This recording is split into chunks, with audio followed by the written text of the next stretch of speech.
chapter 3, verse 1 to 3. Than any of wild animals, the Lord God had made, He said to the woman, God really say you must not eat from any tree in the garden. The woman said to the serpent, we may eat fruit from the trees in the garden, but God did say, you must not eat fruit from the tree that is in the middle of the garden, and you must not touch it, or you will die. Maraming salamat sa Panginoon sa kanyang salita. Tayo po'y saglit ng manalangin. Panginoon, maraming salamat, Lord God, sa napakagandang araw at napakasayang araw na ito na pinagkalooban po sa amin. Maraming salamat, Lord God, sa pagkakataon, Panginoon, na tunay nga na kami bilang isang pamilya mo, Lord God, ay pinagsama-sama mo sa lugar na ito to celebrate your day, the Lord's Day, to celebrate your goodness, your faithfulness, Panginoon, at ang iyong pag-ibig at katapatan sa buhay ng bawat isa sa amin, Lord God. At tunay nga, Panginoon, na kami punong-puno ng kagalakan na nagmumula sa inyo sa lahat, Lord God, ng ipinamalas mo sa buhay ng bawat isa sa amin. And Lord, sa umagang ito, as we study your word, nawa, Panginoon, ikaw, Panginoon, ang mangusap sa bawat isa, Panginoon. We pray that your Holy Spirit will illuminate your word sa amin. Na tunay nga na ito po'y maunawaan po namin, may sa puso, may sa isip, may sa damdamin, at may sa buhay namin, Panginoon. Bago niyo po ko sa iyong likuran, dahil tunay nga na walang kaalaman na nagmumula sa akin, ang lahat ng ito'y nagmumula lamang sa iyo, para sa iyo, Panginoon, para sa kalakilaan mo. At tunay nga na ikaw ang mapupurihan at may taas sa aming kalakilaan. We bless you, Lord God, we honor, we love you. This is our prayer. In the mighty name of Jesus we pray. Amen. So dahil po natin, makakatayo na. Makupo na, sorry. At least nakikinig kayo, no? Makabigay na yung ginig. So, good morning po again sa bawat isa. At tunay nga na maraming salamat sa Panginoon sa kabutihan sa buhay natin. So, medyo maskip lang tayo ngayon dahil yung mga lamesa, pero mas maganda yun, at least magkakatabi tayo. No? May space pa po dito sa side na to kung wala. Ayan, okay na muna. So again, salamat sa Lord dahil binigyan niya tayo ng pagkakataon na tayo ay makapag-celebrate ng kanyang katapatan sa ating buhay. Ngayon, siyempre, nag-celebrate tayo ng faithfulness ni Lord sa buhay ni Doc Marvin. But siyempre, araw-araw dapat nag-celebrate tayo ng kabutihan at katapatan ng ating Panginoon. Amen? And last Sunday, nakita natin, base sa series ng scripture natin, earlier in the, as early as in creation, di ba? God instituted marriage. Okay, so review natin, parang maganda nire-review natin, diba sa school, nire-review natin yung mga pinag-aaral natin para naiintindihan ng mga estudyante. So, ganoon din tayo. Nire-review natin na nakita ni Lord na hindi maganda na nag-iisa si Adan. And sabi ni Lord, out of all creation, diba, sa lahat ng nilikha ng Diyos na maganda, perfect, kaaya-aya, it is good. Sabi ni Lord, merong not good. At yun ay nag-iisa si Adan. So nilikha, and then kaya ang ginawang solusyon ng ating Panginoon sa problema na yon, di ba, nilikha ni Lord si Eva at pinagsama sila in the context of marriage. Okay? So as early as marriage, as early as creation, nakita natin that marriage is a divinely instituted relationship within the bounds of human society between a man and a woman. Ibig sabihin ng divinely instituted, Diyos yung naglagay, nag-institute, nagpatupad. At pag sinabi natin na ang Panginoon ang nagpatupad, kahit kailan niya hindi kayang baliin, sirain, baguhin ng tao. Kasi nga it is God who instituted marriage. Walang sino man ang kayang baguhin. And last natin, nakita rin natin yung, di ba, yung 5 points of marriage. Una, marriage is a complementary relationship. Ibig sabihin, you complement each other. Kayong mag-asawa, nagtutulungan kayo na alam yun, kung ano yung weakness ng isa, magiging strength mo, kung ano yung strength ng isa, magiging yung weakness mo, magiging strength niya. Di ba, nagtutulungan kayo, nag-build up kayo, binubuo nyo yung bawat isa, tinutulungan nyo yung bawat isa na sumunod sa kalooban ng Panginoon. Okay? So, parang malungkot tayo. Anyways, pangalawa, is a companionship relationship. Ibig sabihin, magkasama kayo sa hirap po at ginhawa. Na kayo ay hihiwalay sa inyong mga magulang, sa inyong pamilya, at kayo mismo ay bubuo ng sariling family. Pangatlo, marriage is a relationship of order. Nakita natin that in marriage, may order na nilagay ang Diyos. may nasusunod, may sunod-sunod na ang tatay, ang leader ng tahanan, ang nanay ay papasakop sa kanyang asawa, at ang nanay naman yung magmamahal. Diba? Makita natin na may order. Pangapat, marriage is a relationship of unity. Of course, you are united. You will become one flesh. Okay? So kayo yung magiging isang flesh. Ibig sabihin yung unity nyo, hindi na kayo pwedeng, alam nyo, hindi na kayo pwedeng hiwa-hiwalay. Kung kayo na yung one single unit. So, pangalima, marriage is an intimate relationship. So, sa marriage, may intimacy na involved. At tanging sa marriage mo lang yun pwedeng i-enjoy o gawin o maranasan. May physical intimacy. Ibig sabihin, tanging sa asama mo lang pwedeng gawin yun, especially yung sexual relationship. Tanging reserve lang yun at nilikhain ni Lord for yung intimacy na yun, na physical intimacy sa para sa marriage. Andyan din yung emotional intimacy na tanging, di ba sabi ko nga sa mga tatay, ang asawa nyo lang ang pwede nyong mahalin na tulad ng pagmamahal ni Kristo sa kanyang simbahan. So yung ibang mga babae dyan, kung mamahalin nyo sila bilang mga kapatid sa Panginoon. Pero yung misis natin, hindi nyo nag-iisa. No? Namamahalin nyo gaya ng pagmamahal ng ating Panginoon Jesus sa kanyang simbahan. Ganun din sa mga mamis natin, no? Na kung ang pagpapasakop ng church sa kay Christ, yung humility nyo ay tanging sa asawa nyo lang pwede gawin. Siya yung authority nyo sa tahanan. Of course, pangatlo is spiritual intimacy. Yun nga, napaka-importante nun, na bilang mag-asawa, nagtutulungan tayo na lumago, lumalim, na mas makilala pa ang ating Panginoong Hesus. Okay? So yun yung purpose ng helper. Natutulungan mo yung partner mo na lumalim, lumago, at sumunod sa ating Panginoon. Okay? So and of course, ito yung prayer natin sa church na to. Nawa lahat ng pamilya rito, lahat ng mag-aasawa, lahat ng planong mag-asawa. Yeah, di ba? So, yung mga humingiti dyan, may mga plano. So, we pray na ang prayer natin lagi ay magkaroon tayong lahat, magkaroon ng healthy marriage, magkaroon tayo ng healthy family relationship, magkaroon tayo at of course, napakalaga na magkaroon tayo ng healthy relationship sa ating Panginoon. And this morning, ngayong umaga naman, sa ating pagpapatuloy, sa ating pag-aaral na hango, nasa chapter 3 na po tayo, no? At ang chapter 3 na po na yan ay patungkol sa temptation of Adam and Eve. At ito yung, kumbaga, yung pagkakasala, pag-fall ng mankind sa kasalanan. At sa magang ito, pag-uusapan po natin specifically yung part ng Genesis chapter 3 verse 1 to 4 na alamin natin na, di ba, alam naman natin na ginawa ng Diyos yung creation na maganda. It is good. Lahat maayos, ayon sa kanyang kalooban, ayon sa kanyang plano, sa kanyang purpose. Lahat ng nilikha niya ay maganda, kaaya-aya sa kanyang paningin. Ibig sabihin, walang sablay, walang sala, diba, walang pangit, walang bulok, diba? Walang kamatayan, walang sakit, walang karamdaman, walang mga pangit. Everything is good. In short, nilikha ni Lord ang creation na maganda at walang kasalanan. Hindi niya nilikha kasalanan at ang mga bunga nito, no? Kaya, di ba, kaya nga may mga term tayo na sinasabi, sin entered the world. Ibig sabihin, yung perpekto, maganda, kaaya-aya na nilikha ng Diyos, pumasok ang kasalanan. Kasi originally, hindi nilikha ng Diyos. It's not created by God. At hindi ito nilikha ng Diyos, hindi part ng creation. At so, of course, sa mga susunod na verses na ito, makikita natin kung paano, anong kaparaanan at ano yung nangyari, kung bakit nakapasok ang kasalanan sa sanlibutan. How sin entered the world. So yung overview po ng chapter 3 na yan, by this time, tapos na yung creation. So ibig sabihin, tapos na yung creation week.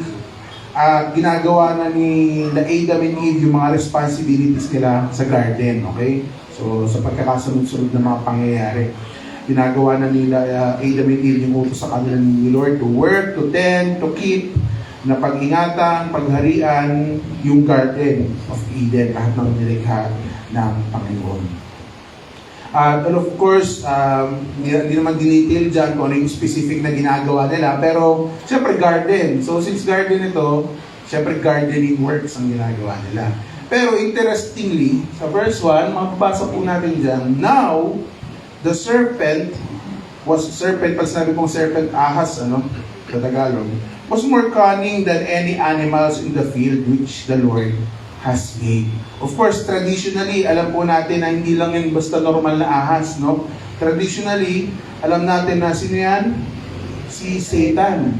Alam natin na yung serpent na yan ay si Satan. Kasi nga, next slide, meron ba dyan Revelations 12, verse 9? Next slide. Nagbili yata ako dun. Okay. So, buksan ko na lang sa Revelations 12, verse 9. And the great dragon was thrown down, the serpent of old, who is called the devil and Satan, who deceives the whole world. Siya daw yung loko sa buong mundo.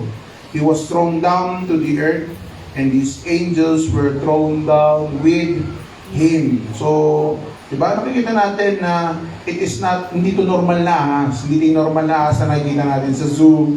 So kung nag-aalaga kayo ng ahas, hindi yan basta normal na ahas. We know that is Satan himself in the form of snake. And of course, isa sa mga pangalan na binigay kay Lucifer or kay Satan is the serpent of old. Dahil nga sa senaryo na to, in creation, na kung saan ay si Satan bilang isang ahas ay diniceive ang buong mundo. Diniceive si Adam and Eve, diniceive ang buong mundo at nagkasala. And of course, siyempre nakita natin dyan na dinukso ni Satan sa Genesis chapter 3. Diba? Na dinukso niya si Adam and Eve at nagdesisyon naman ng mag-asawa na sumuway sa utos ng Diyos. Nagdesisyon dahil sa temptation ni Satan, sila ay nag-decide out of their own free will na sumuway sa kalooban ng ating Panginoon. Ano yung utos niya? Huwag ka kain ng bunga ng tree of knowledge of good and evil. At dahil sa kanilang pagsuway, ayan, pumasok, sin entered the world, pumasok ang kasalanan sa sanlibutan, sa napakagandang creation ng ating Panginoon. At alam natin, ang description ng kasalanan ay, di ba, ang description ng kasalanan, sala. Ibig sabihin, sablay, hindi tumama, hindi naabot yung dapat abutin, hindi tinamaan yung dapat tamaan. Sablay, di ba, yung hindi naarok. At in short, hindi nagawa ang kalooban ng Diyos. Hindi naabot yung kalooban ng Diyos, hindi nagawa yung nais ng Diyos. Kasi nga, ang nais ng Diyos, huwag kakainin. And sa kanilang pagkain, sila ay sumablay, hindi tinamaan, hindi nasunod, nagkasala sa ating Panginoon. And of course, alam natin na sa kanilang pagkakasala, hanggang tayo ngayon, sa panahon ngayon, lahat ay nagkasala. All have sinned and fall short because of the mistake of Adam. Lahat ng kanilang mga anak, of course tayo, di ba? Hanggang mula ka na idumigib hanggang ngayon, hanggang sa mga kaapu-apuhan natin, may kasalanan dahil sa kanilang ginawa. At makikita rin natin sa chapter na ito yung resulta, no, ng kasalanan sa creation. Nagkaroon, syempre may result yun, may consequence. Sabihin nga natin, consequence. Yan. Ibig sabihin, may consequence yung kasalanan natin. No? Actually, lahat ng bagay dito sa mundo, mabuting gawa, masamang gawa, mga bagay na kalugod-lugod sa Diyos na nagagawa natin, mga bagay na sala, lahat yan may consequence. And of course, specifically sa chapter na to, ay makikita natin yung consequence ng kasalanan. But for today, ang magiging focus po natin this morning ay yung pagkakatukso ni Satan kay Eve. So titignan natin this morning at ang topic natin kung ano yung strategy na ginawa ni Satan o kung ano yung mga weapons o mga tools na ginamit ng kaaway to tempt Adam and Eve. Next slide po. Ang title natin for this morning is The Temptation of Adam and Eve. So part 1, kasi weapons of the enemy, yung part 2 naman yan, yung sa next Sunday, tignan natin. So this morning, titignan natin kung ano yung mga kaparaanan, mga strategies, mga tools and weapon na ginamit ni Satan para mag-fall, magkasala, sumala si Adan at si Eva. And of course, we believe, kaya importante na pinag-aaralan po, kasi ito rin yung strategy na ginagawa ng kaaway sa atin ngayon. Okay, we believe na tayo bilang mananampalataya, the same enemy, the same serpent, the same devil na hinarap ni Adan at ni Eva sa Garden of Eden is the very same devil na gusto tayong sumala, na gusto tayong magkasala, na gusto tayong sumuway sa Panginoon, na gustong humiwalay tayo sa Diyos. So yung enemy na yon na tumukso kay Adan at kay Eva is the same enemy that is working against us na sa pagsunod natin sa Panginoon, na gusto niya na tayo ay sumala din, no? Patuloy na sumala at patuloy na lumayo sa ating Panginoon. The same kind of temptation na hinarap nila is the similar temptation na hinaharap natin sa pang-araw-araw na pamumuhay natin ngayon. Tama po? The same strategy ng kaaway na naranasan nila Adam and Eve is the same strategy na ginagawa ng kaaway para matukso tayo na sumuway sa kalooban ng ating Panginoon. Kaya tayo mahalaga bilang mga believers, bilang mga mananampalataya, ay maging vigilant. Ibig sabihin, maging maging mapagmatyag, maging observant tayo.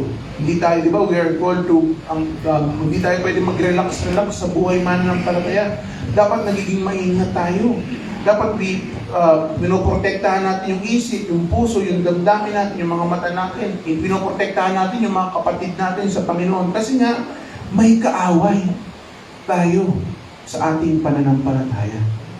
Okay? Hindi yung katabi mo yung kaaway mo, ha? Mamaya, nagtitingin na kayo. Hindi yung kaaway nyo, kaaway natin, si Satan at ang kanyang mga angels na gusto tayong sumuway, na gusto tayong sumala, na gusto tayong ihiwalay sa kalooban ng ating Panginoon. So this morning, pag-aaral natin to para hindi tayo maloko, hindi tayo malinlang, hindi tayo maisahan ng kaaway. Okay, number 1 na strategy o weapons na tools na ginamit ni Satan before at ginagamit niya up until now is number 1, doubt. Okay? Unang-unang ginamit ni Satan para tayo mag-fall sa kasalanan ay doubt or pagdududa. Okay, makikita po natin yan sa first 1 na pinakilala si Satan. At anong unang-unang ginawa niya agad, di ba? He questioned Eve. Tinanong niya agad si Eve. At ang ginawa niya, he made Eve doubt. Binigyan niya ng pagdududa si Eva. Nagkaroon ng pagdududa si Eva sa command ni Lord. Nakalagay dyan, basahin natin. Now the serpent was more cunning than any animal on the field which the Lord God had made. And he said to the woman, has God really, di ba tinanong niya, totoo ba nang sinabi ng Diyos ay huwag kang kakain ng kahit anong puno sa garden? So, unang-una na ginagamit ng kaaway ay doubt sa buhay natin. So, tinanong niya si Eve. Actually, nakakatawa, kasi mali yung tanong nga ni Satan dyan na talagang pinapakita ng deceiver siya. Ano yung tanong niya dyan? Sa Tagalog, ang nakalagay, wala ang Tagalog. Ang Tagalog, sabi ni Satan kay Eve, totoo bang sinabi ng Diyos na huwag kayong kakain ng anumang bungang kahoy sa halaman? Di ba hindi naman yung sinabi ni Lord? Ang sinabi ni Lord, huwag kayong kakain ng isang bunga. Lahat yan pwede niyong kainin. Di ba? Yung tamang command ng Panginoon.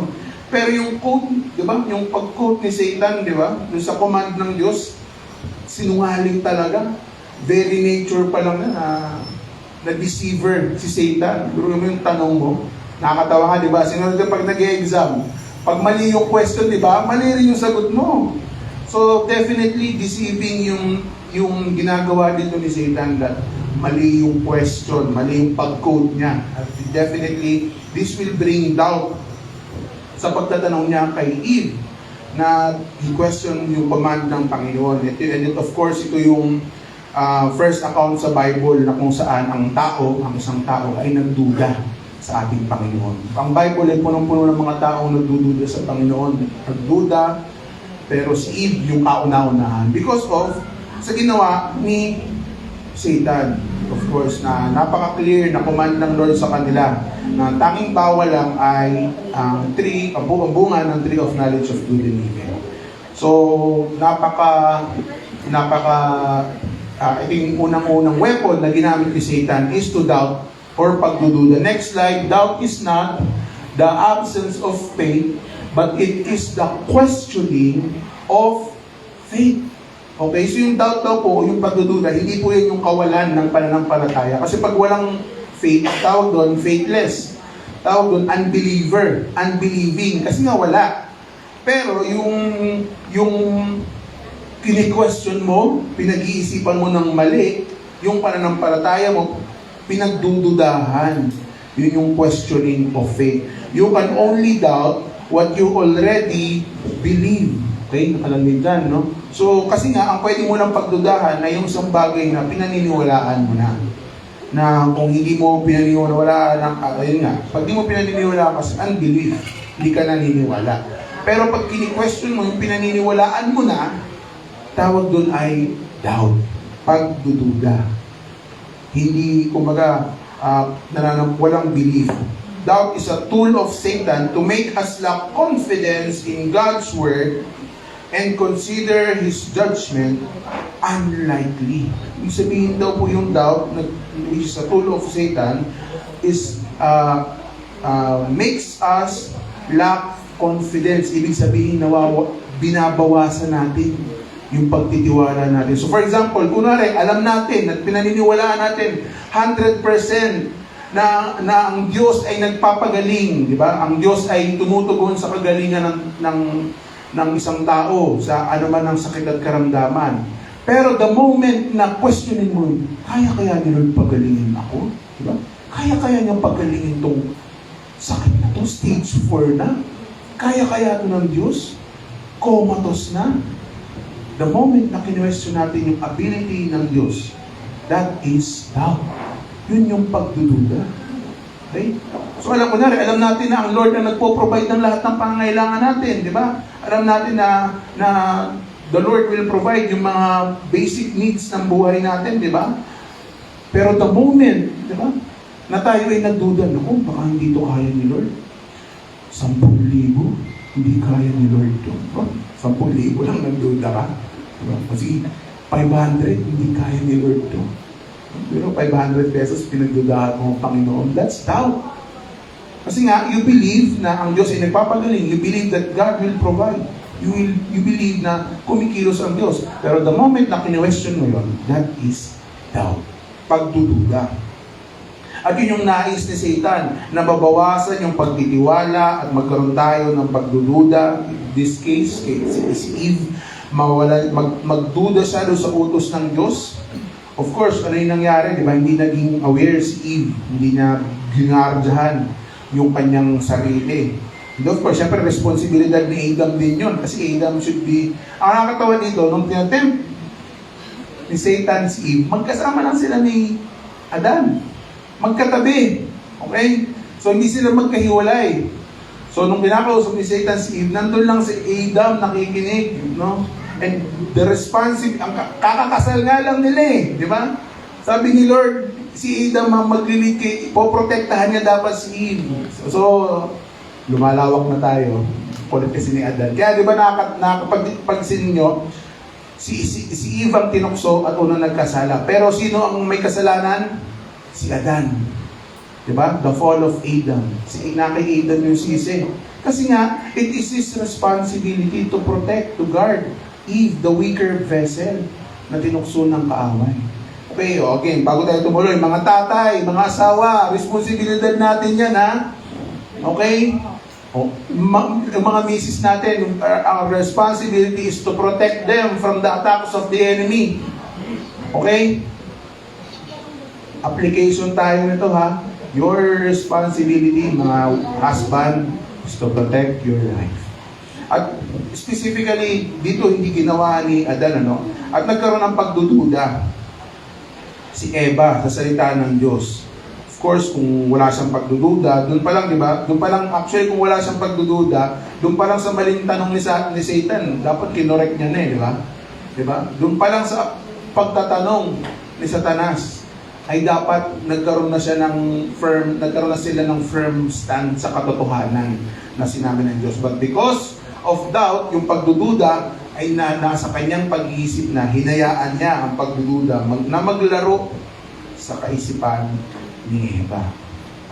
Di ba, minsan nakakainis, pag binabasa natin, nakakainis si Eva, no? Na nagduda siya sa salita ng Panginoon, sa command ng Lord. Pero di ba, tayo din minsan, di ba, we are guilty of doubting the word of God sa buhay. Actually, di nga minsan madalas. Diba? Madalas we are guilty na tayo many Christians, they share the same doubt. Meron tayong pagdududa sa salita ng Diyos. At pag hinayaan natin yung reasoning natin, pag nag-iisip tayo ng mali ayon sa ating kaalaman, sariling kaalaman, pag naghahanap tayo ng solusyon sa sarili nating kalakasan at kakayanan, pag hinayaan natin mabulag tayo ng pera, ng kayamanan, ng kaalaman, ng katalinuhan, or pag nakikita natin yung kung gaano kalaki yung problema at pagsubok na hinaharap natin, di ba? Pag nawawalan tayo ng pag-asa sa sitwasyon natin, anong nangyayari sa atin? Nagdududa tayo sa ating Panginoon. Without the Lord, nagdududa tayo sa Kanyang salita. Pinagdududahan natin ang Kanyang kapangyarihan. Pinagdududahan natin ang Kanyang katapatan. Diba? Kaya nga lagi natin sineselebrate yung katapatan at kabutihan ng Diyos kasi nakakalimutan natin.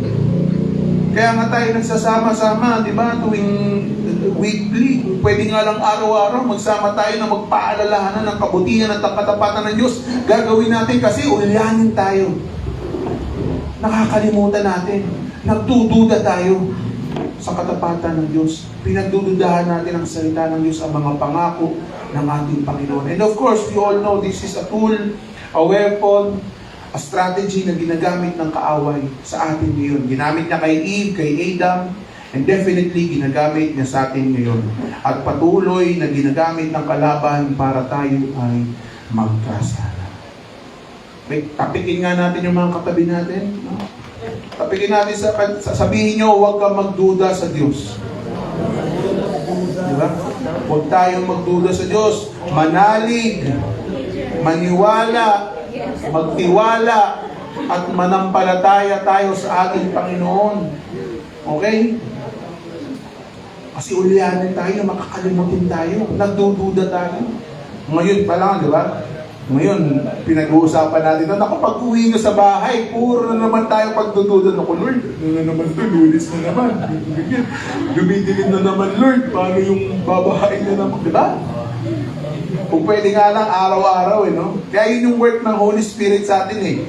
Kasi sa absence ng mga fellow believers, ang Holy Spirit ang nagkukumbig sa iyo. Huwag mong pagdudahan ang katapatan ng Diyos. Tumataas na yung baha. Iingatan ka ng Panginoon, hindi ka niya pababayaan. Nawawalan na naman yung wallet mo. The Lord will provide. Diba? Sa mga may anak, inuubo, nilalagnat ang baby mo. Alam ko kasi pag nakakatawa sa mga magulang, pag nilagnat na yung anak natin, tapos ang taas na lagnat, hindi makakain, di ba? Nandun yung duda, yung fear, nandun yung pagdududa natin lagi. That is why it is very important na lagi natin i-remind yung sarili natin na ang Diyos ay tapat. Ang Diyos ay tapat sa Kanyang salita. Ang Diyos ay tapat sa Kanyang mga pangako. Hindi niya tayo iiwanan, hindi niya tayo pababayaan. Hindi tayo kalilimutan ng ating Panginoon. Never tayong iniwanan, never tayong pinabayaan ng ating Panginoon. Kung lahat ng tao iiwan tayo, never tayong iiwan ng ating Panginoon. Kaya pag nakikita po natin yung mga kapatid natin sa ating Panginoon, pag nakikita natin yung mga family members natin, pag nakikita nyo yung mga katabi nyo na nagda-doubt, or nakakaranas sila ng mga matinding pagsubok sa buhay, nakakaranas sila ng mga temptation sa kanilang buhay. Pag nakikita nyo na sila ay nagdududa, kayo ang unang tumulong sa kanila na ma-remind sila sa katapatan ng Diyos, sa kabutihan ng Diyos, sa mga pangako ng Diyos sa kanilang mga buhay. Magtulungan tayo. at sabihin nyo sa kanila, ano sabihin natin? Huwag mong pagdudahan ang Panginoon. Manalig, maniwala, magtiwala, at manampalataya tayo sa Kanya. Pangalawang weapon na ginagamit ng kaaway. Una, doubt. Pangalawa is, number 2 is ignorance. Okay? So isa pang tool na ginagamit ni Satan sa Garden of Eden, na ginagamit niya rin hanggang ngayon, ay ignorance. Ibig sabihin, specifically, hindi na basta ignorance, it is specifically ignorance to the Word of God. Okay, may kita po natin sa verse 1 to 3, babasahin ko po. Now, the serpent was more cunning. Di ba si Satan, cunning, ibig sabihin, tuso, matalino. Di ba? Tuso si Satan, cunning, than any animal in the field which the Lord God had made. And he said to the woman, as God really said, sinabi ba talaga ng Diyos, that you shall not eat from any tree of the Garden of Eden. Diba? Doon pa lang sa tanong na yun, kung ikaw ay talagang kung baga nasa puso, is nasa isip at daming mong salita ng Diyos, doon pa lang sa maling tanong, kokorek mo na eh. Kung hindi ang sabi ni Lord, pwede namin kainin ang lahat, maliban sa isa. Diba? Doon pa lang sa verse 1. Pero, anong sabi ni Eve sa verse 2? The woman said to the serpent, from the fruit of the tree of the garden we may eat. Tama naman, sabi ni Lord. But from the fruit of the tree which is in the middle of the garden, kinote pa niya God has said, sinabi ng Diyos, you shall not eat from it, or, may ginagdag siya, may ginagdag si Eve, or touch it, or you will die.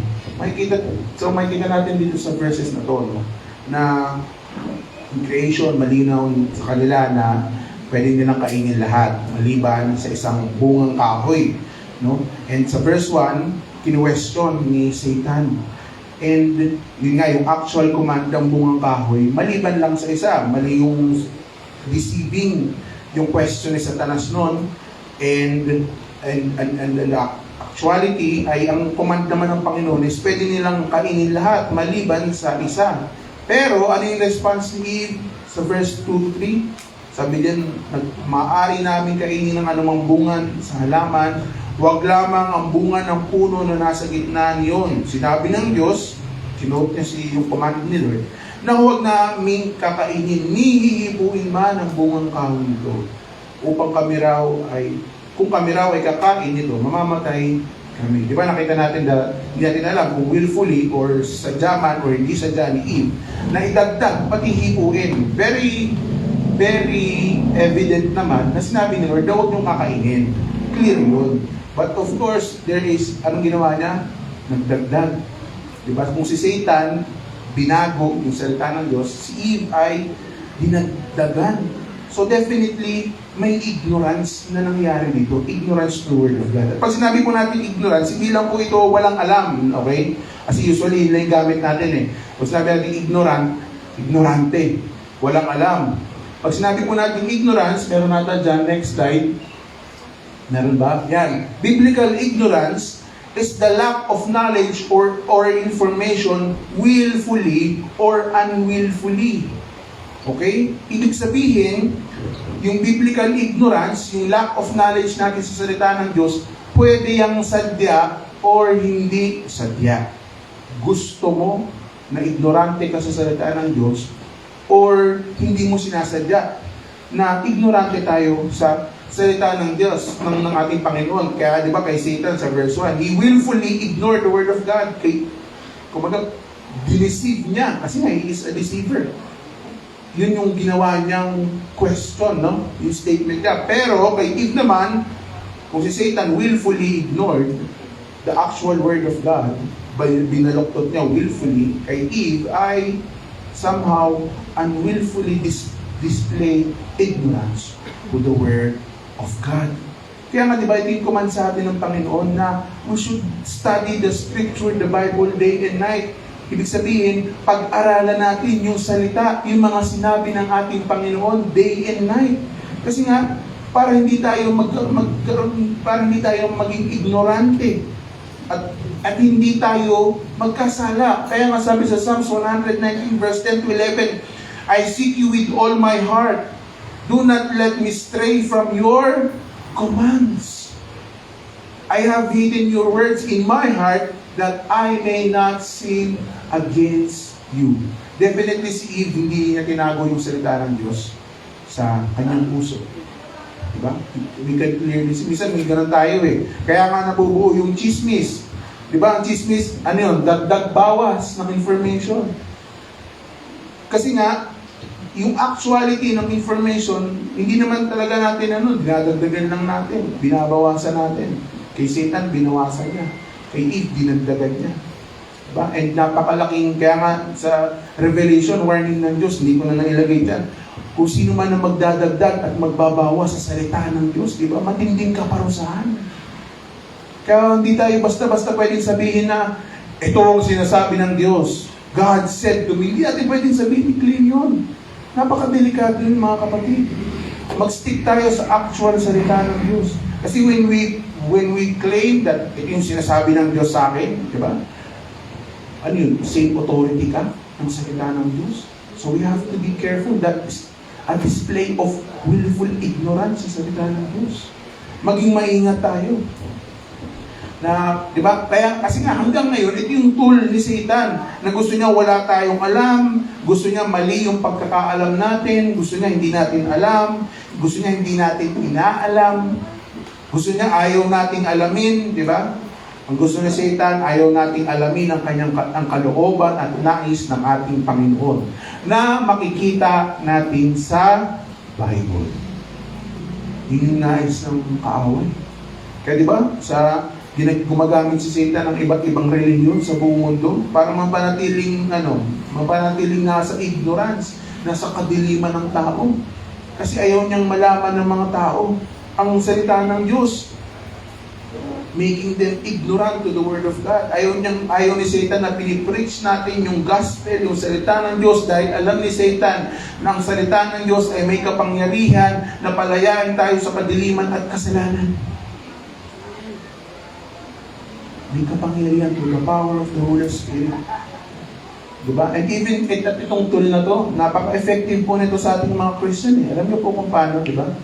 Ibig sabihin, willingly or unwillingly, sinasadya man or hindi sinasadya, we are being ignorant sa salita ng ating Panginoon. Hindi natin inuunawa, hindi natin gustong unawain dahil negligence or hindi ito priority natin.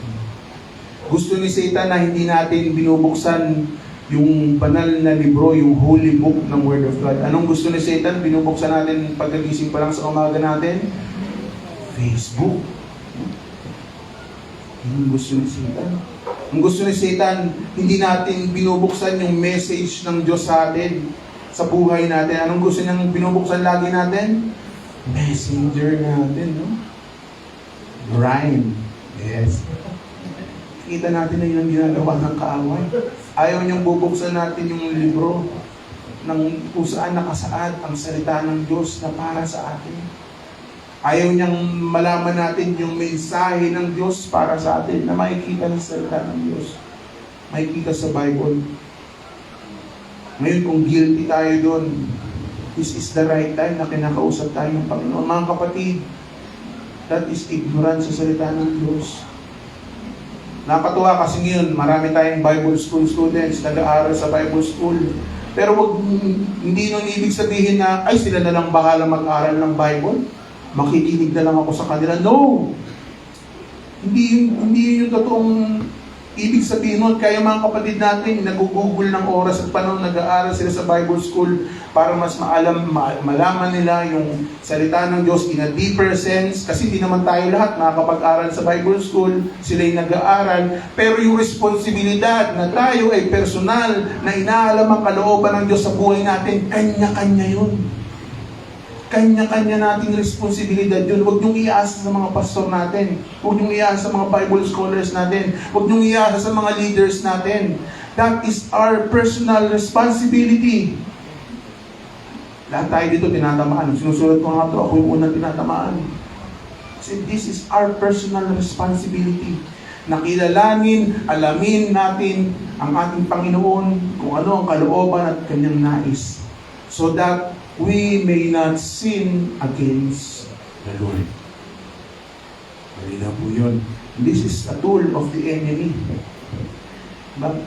Na ginagawa sa ating mga manampalataya. Kaya nga nakakalungkot kasi may mga Christians ngayon na they claim themselves na Christian daw sila, pero yung paniniwala nila tagilid sa kalooban ng Diyos. Diba? Huwag tayong lumayo. Dito lang sa Pilipinas, diba? May mga nagsasabi na Christian daw sila, pero they support sojitil, same-sex marriage. Diba? Nakikita natin yun. May iba rito mga so-called Christians na sinusuportahan yung abortion. Sinasabi nila, my body, my rules. Diba? Nakakalungkot, may nakikita ko mga post nun. Kapatid, isip-isip ko, hindi mo alam yung sinasabi mo. Hindi mo alam yung sinusuportahan mo. May ibang mga Christian sinusuportahan nila na lahat daw ng relihiyon, papunta rin yan kay Jesus. No! Sinabi ng ating Panginoong Hesus, He is the way, the truth, and the life. Siya lang ang nag-iisang daan, wala nang iba. Diba? Nakakalungkot. Nakakalungkot na dahil sa ignorance sa salita ng Diyos, dahil sa hindi kaalaman, hindi inaalam, hindi nais malaman ang totoong nais at salita ng Diyos. Diba? Nagugulo ang ating pananampalataya at paniniwala. At ito yung tool na ginagamit ng kaaway laban sa atin ngayon, that we are being ignorant of God's word. Mga kapatid, this is a reminder to us. I-discuss natin ito para ma-expose natin yung ginagawa ng kaaway. Una, binibigyan niya tayo ng doubt. Pangalawa, ginagawa tayong ignorante sa salita ng Diyos. At ang kailangan natin ay gawin ay panlabanan natin itong mga ginagawa, mga weapons ng kaaway sa atin. Pangatlo, our last topic, ang last na weapon na ginamit ni Satan sa garden ay of course definitely lies. Kasinungalingan. Pangatlo, weapon na ginamit ng kaaway is lies. Alam natin na ang kasinungalingan ay never nanggaling sa ating Panginoon. Okay? Because God is the God of truth. Diba? He is the way, the truth, and the life. Okay? Mismo ang ating Panginoon, ang katotohanan, His identity is divine truth. Okay? So yung kahit anumang truth sabihin ng ibang tao, the universal, the divinely truth, ay ang tanging ang ating Panginoon lamang. So ang origin o yung pinagbulan ng kasinungalingan ay definitely hindi from God. It is definitely from Satan. At pag nasa book of Isaiah na po tayo, makikita po natin, mapag-aaralan po natin yung, na Satan because of his pride, di ba? Sa kanyang pride, tinapon siya mula sa langit kasama ng 1/3 of all angels. At siya ang kauna-unahang nagkasala. He is the originator of pride and lies. Actually, ang pangalan niya nga po ay the father of lies. Sabi sa John 8 verse 44, you belong to your father, the devil, and you want to carry out your father's desire. He was a murderer from the beginning, sinasabi ng Lord sa mga unbelievers, not holding to the truth, for there is no truth in him. When he lies, he speaks his native language, for he, si Satan, is a liar and the father of lies. Okay? So ito yung pangatlong weapon, tool na ginamit ni Satan, na makikita po natin sa verse 5. Pag binuksan po natin Genesis chapter 3 verse 5, next slide po, nakalagay dyan, the serpent said to the woman, you certainly will not die. Diba? Sinungaling. Sabi ni Lord, mamamatay kayo pag kinain nyo yan. Both physically and spiritually. Mamamatay kayo, sabi ni Lord. Pero anong kasinungalingan ang sinabi ni Satanas? Hindi kayo mamamatay. For God knows that on the day you eat from it, your eyes will be open and you will become like God. Again, kasinungalingan. Diba? Hindi yun totoo. Mamamatay nga kayo eh. Sinungaling talaga ng Satan. Knowing good and evil. Diba? Sabi ni Satan, on lies na dyan, you will certainly not die. Kasinungalingan. Kasi nga, the moment na kinain ni Adam and ni Eve, yung bunga ng tree of knowledge of good and evil, ano nangyari sa kanila? Namatay sila spiritually, at nagkaroon ng kamatayan physically. Dahil sa kasalanan ay pumasok, at ang bunga ng kasalanan ay kamatayan. Napakasinungaling, napakasama, ginawa pa niyang sinungaling. Di ba? Kapal ng mukha, ginawa pa niyang sinungaling si Lord. Di ba? Sabi niya, you will certainly not die. Napakasinungaling. Di ba? Napakasinungaling ng kaaway. Ano pa? Sabi niya, you will become like God, knowing good and evil. Naku, sinungaling talaga na. Di ba? Again, kasinungalingan kasi nung moment na kinain nila yung bunga na yun, ano nangyari? Di ba puro kamalasan, puro kasamaan lang, puro kasalanan ang pumasok sa sangkatauhan. Anong tinanggap ng tao? Kasamaan at kasalanan. Diba? Yung dating it is good na creation ng Diyos, ano nang nangyari? For all have sinned and fall short. Diba? Yung original na nilikha ng Diyos, anong tagline ng creation na yun? It is good. Ngayon, anong tagline na natin sa creation? For all have sinned and fall short. Lahat ay nagkasala. And of course, Eve naman, makita natin na naniwala sa kasinungalingan ng kaaway, na nagdesisyon sila na suwayin ng utos ng Diyos at kinain ng pinagbabawal. At sa buong history ng tao, up until now, si Satan po ay punong-puno ng kasinungalingan. Na sa simula pa lang ay mamamatay tao, never nagsabi ng katotohanan. Nature niya, na sinungaling siya, siya ang ama ng kasinungalingan. Diba? Sabi nga sa kanta, na in the words, yung kakantayin natin sa evangelism concert, di ba? Sabi doon, may lyric doon, I've been lying from the start just to make you play a part on my infinite rebellion against the Father God. Dahil sinungaling nga si Satanas. And even up to now, tignan natin yung religious system natin ngayon, tignan natin yung society natin ngayon, di ba? Puno ng kasinungalingan. Anong mga kasinungalingan? Kasinungalingan na lahat tayo ay galing sa evolution. Kasinungalingan na walang Diyos. Diba? Naririnig natin yan ngayon. Kasinungalingan na walang purpose ka sa buhay, walang manlilikha, walang may plano sa buhay mo, aksidente ka lang. Kasinungalingan. Kasinungalingan na ang kailangan lang natin sa buhay ay pera, kayamanan, karangyaan, katalinuhan. That's lies. Kasinungalingan na magpapasaya lang sa atin ay ang mga makamundong bagay, mga makalaman na bagay. Again, that is lies. Ano pa? Ano pa yung mga kasinungalingan natin na naririnig? Kasinungalingan na may langit nga, pero maraming daan patungo sa langit. Maging mabuti ka lang, maging relihiyoso ka lang, gawin mo lang yung mga ganito, ganyan, mapupunta ka sa langit. Diba? All of those naririnig natin ngayon, lahat yan kasinungalingan. Kapag hindi tayo magiging maingat mga kapatid, maniniwala tayo. Kasi biruin mo pagkabata pa lang, tinuturo na sa atin yung mga kasinungalingan na yun. At maraming salamat sa Banal na Espiritu, sa Holy Spirit ng Diyos na nag-illuminate sa atin sa Kanyang salita. Kasi kung hindi binuksan ng Diyos ang ating mga mata, malamang nandun din tayo ngayon naniniwala sa kasinungalingan ng kaaway. Everything sa paligid natin ay punong-puno ng kasinungalingan. Paniniwala, pag pinaniwalaan, of course, pag pinaniwalaan natin ito, hindi natin pangahawakan ang salita ng Diyos.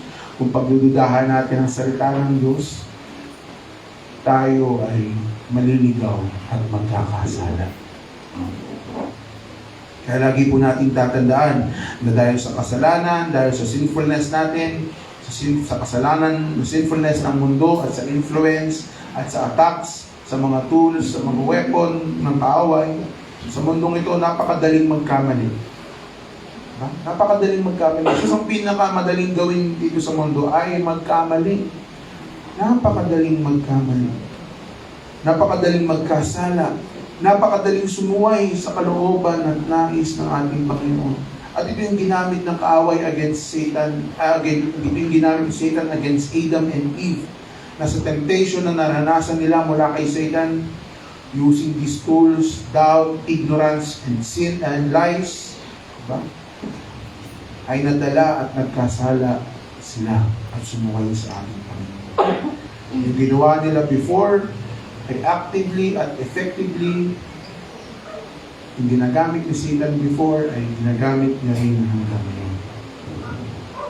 At mga kapatid, how can we face? Paano natin haharapin itong mga attacks ng kaaway? Paano natin haharapin yung pagdududa? Paano natin haharapin yung walang kaalaman sa salita ng Diyos? Paano natin haharapin yung kasinungalingan ng kaaway sa atin? Alam niyo po kung paano paraan? Through God's Word. Sa pamamagitan ng salita ng Diyos.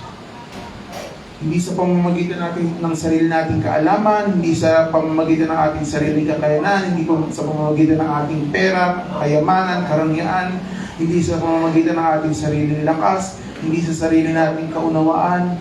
It is through the Word of God by the power of the Holy Spirit. Kaya nga sabi sa Psalms 119 verse 105, di ba? Your word is a lamp to my feet and a light to my path. Ang Word of God, ang salita ng Diyos, ang Scripture, sa kapangyarihan, sa empowerment, sa illumination, at sa gabay ng banal na Espiritu, ay magpapakita sa atin sa katotohanan. Magpapakita sa tamang daraanan, sa tamang landas na dapat nating tahakin. Magbibigay liwanag sa mundo na punong-puno ng kasinungalingan at kadiliman. Kaya kailangan natin panghawakan at pagkatiwalaan ang salita ng Diyos. Panghawakan natin sa ating puso, sa ating isipan, sa ating damdamin. We meditate on it day and night so we will not fail it. Ituturo natin sa ating mga anak, ipapasa natin sa ating mga anak, ipapahayag natin sa ating pamilya, isi-share natin sa ating mga kakilala. Pagmumulay-mulayan natin araw at gabi ang salita ng Diyos. Kailangan natin ng totoong katotohanan na makikita natin sa salita ng Diyos. Katotohanan na matatagpuan sa katauhan at kabanalan ng ating Panginoong Jesus. Kaya pong natin tumayo at since ito po ay first Sunday ng ating buwan, meron po tayong communion. Kaya inaanyayahan ko po ang mga ushers to serve our communion.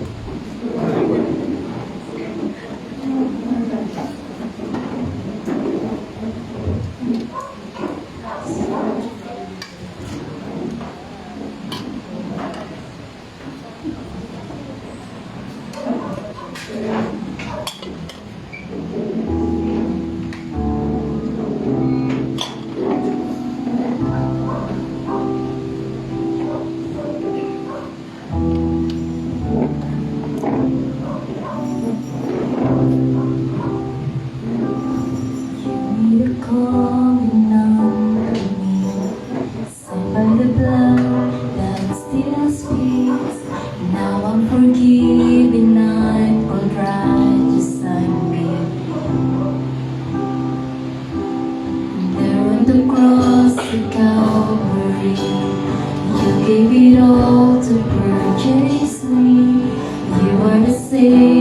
take ang communion, let's come to the Lord in prayer. Ipasiyasat po tayo sa ating Panginoon. Tunay nga na is commanded by the Word of God na tayo ay sinasabi ng ating sarili. And we should take this communion very seriously. Dahil ito po ay hindi lang basta seremonya na ginagawa natin tuwing first Sunday ng buwan, but this is a remembrance of the life and death of Christ at the cross. Magpalinis tayo sa Panginoon. Let's confess our sins to the Lord. Tunay nga na ang dugo ni Kristo ang maglinis sa atin.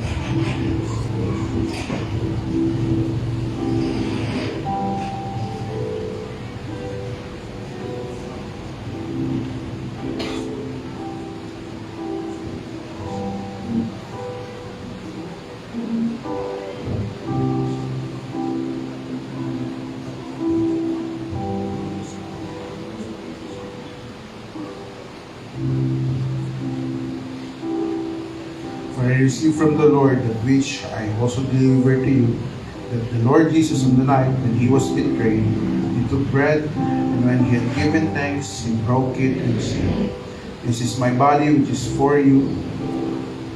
Do this in remembrance of me." Ang tinapay po na ito ay simbolo ng katawan ng ating Panginoong Hesus na napako sa krus para sa kabayaran ng ating mga kasalanan. Dahil sa kanyang ginawa, tayo ay nagkaroon ng kaligtasan.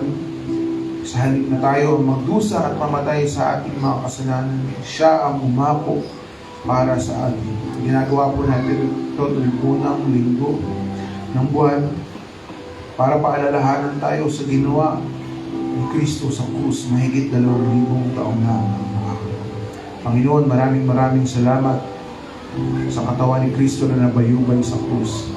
Dahil sa kanyang ginawa, Panginoon, ay tunay nga na kami, Panginoon, ay may kaligtasan at tanging sa kanya lamang namin matatagpuan. Maraming salamat, Panginoon. Dahil tunay nga na si Kristo ang nagdusa at namatay para sa amin, Panginoon. At habang buhay po namin itong aalalahanin, hanggang tawagin mo kami pauwi, hanggang ikaw ay muling bumalik. Let's break the bread together.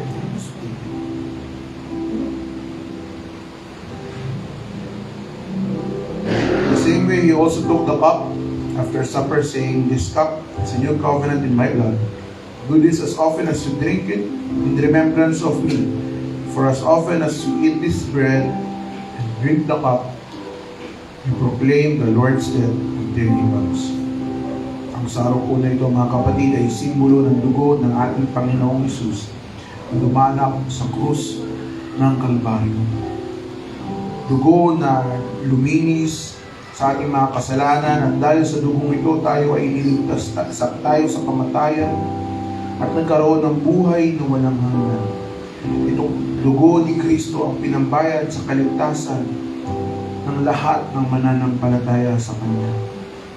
At sa ating pagtanggap ng tinapay at ng sarong ito, maaalala natin ang katawan at ang dugo ng ating Panginoong Hesus na pinangtubo sa atin sa krus. At siya magbibigay buhay sa ating kaluluwa sa kanyang muling pagbabalik. Panginoon, maraming salamat sa dugo ni Kristo na dumanak sa krus. Tunay nga na sa kapangyarihan ng kanyang dugo, the true Passover Lamb, Panginoon, ay niligtas mo kami sa kamatayan. Nilinisan mo kami, Panginoon, ng iyong dugo. At tunay nga na ang iyong dugo ang sumelyo sa buhay ng bawat isa sa amin, Panginoon. Kaya Lord God, aalalahanin po namin tunay nga na ang aming Panginoong Hesus ay napako sa krus at ang kanyang dugo ay dumanak para sa aming kaligtasan. Let's take the cup together.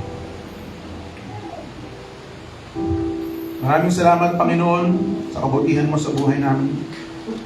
We praise you, Lord God. We honor you. Tunay nga na ikaw lang ang aming dadalayan. Let's pray for our brothers and sisters sa ating kanan. Pag-pray natin na ilayo sila o protektahan sila ng ating Panginoon sa doubt, sa ignorance, sa mga kasinungalingan ng kaaway sa kanilang mga buhay.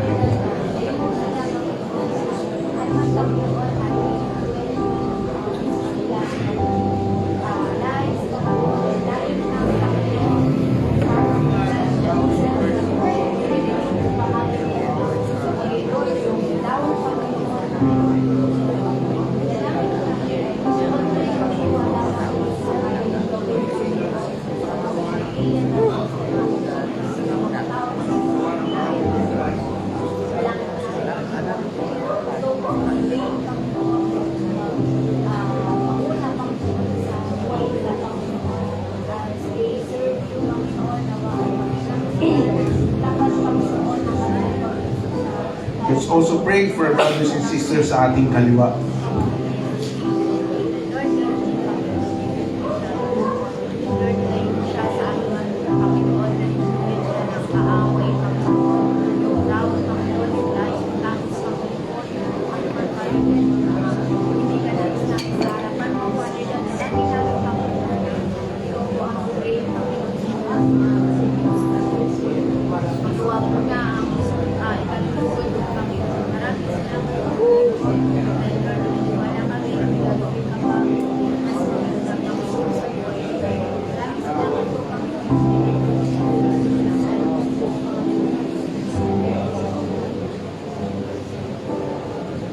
Yes, God, yes, Jesus, yes, Lord.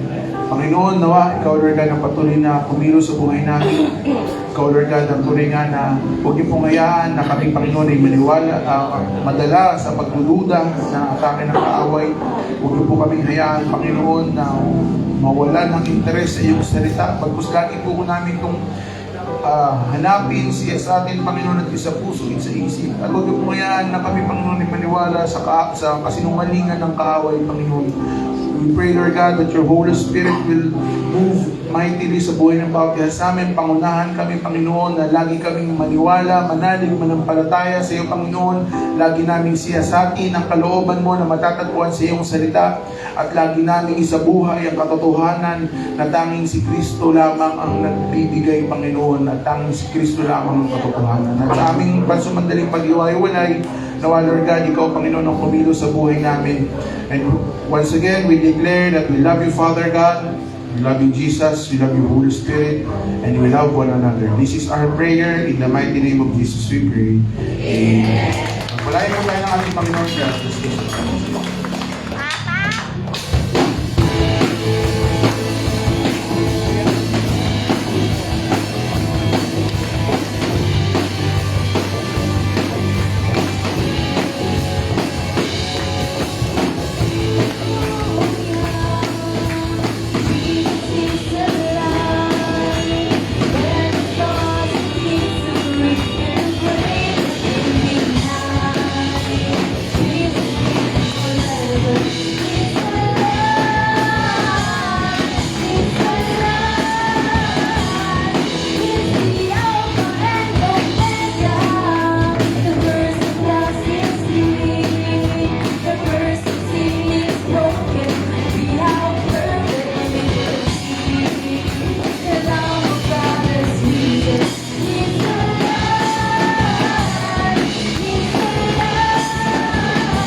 Yan, praise God po. Pwede po bang mag-stay muna kayo at i-ayos po natin yung ating pagkain. I-occupy po muna yung mga bakang upuan sa mga yung mga nasa table. Sige po, upo na lang po.